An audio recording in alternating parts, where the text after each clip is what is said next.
All right, my friends, you know what? You've been asking a lot about the pre-built gaming PCs. You all wanted to see pre-builts with a 4070 Ti. I'm just going to kind of like give you advice on my thoughts and how I would go about buying one of these. It's probably going to be better for you because then you're not going to have to pick one that I say.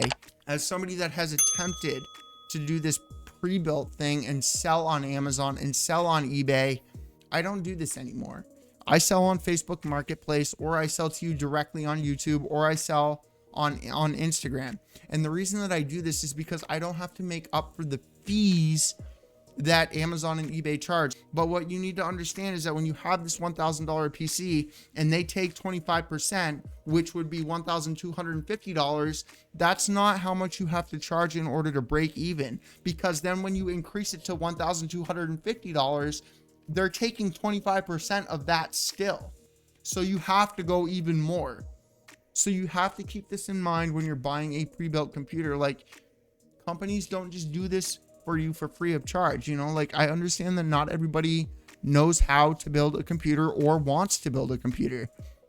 So for what you're getting here, it is not too overly overpriced. Like, I could probably build this computer for, I want to say, I'm just gonna guess like $1,400 is probably what I could build that computer for. The 13700 is a good CPU, the 4070, and this is actually going to allow you to future-proof yourself, like as far as like upgrades go in the future, because this is actually a decent CPU. I think that this is a halfway decent deal. I'm not saying that this is a bad gaming PC, but this is a perfect example of why people do not like pre-built computers. The 5800X is too slow of a CPU for the 4070 Ti.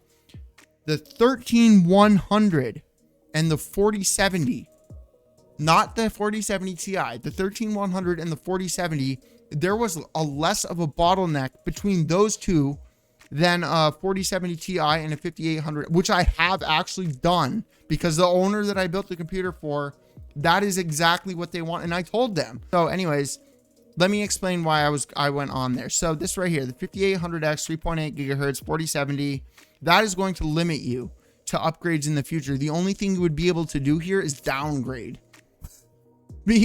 Because you cannot get a 4080 or something to pair with this, because this CPU is already bottlenecking this GPU. And yes, I have built a computer with this.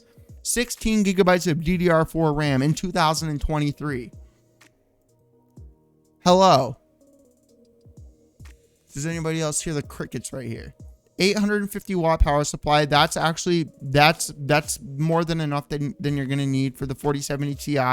I'm literally doing another 4070 Ti build, and I have a 750 watt power supply right there. So that's all NVIDIA recommends. So I don't want to make this video like super long, guys, but to put things very simple for you, when you have a lower end graphics card, you want to pair that with a lower end CPU. When you have a mid-range graphics card, you want to pair that with a mid-range CPU.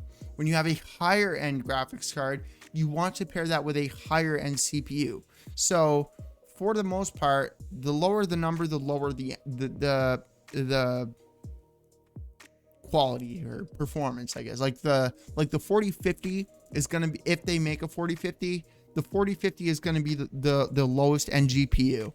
And then the 4090 Ti, if they ever come out with that, is going to be the highest end GPU. Or the 3050 is going to be NVIDIA's lowest GPU. And then the 3090 Ti is the highest NVIDIA GPU. And then same thing with Intel. I'm more familiar with Intel.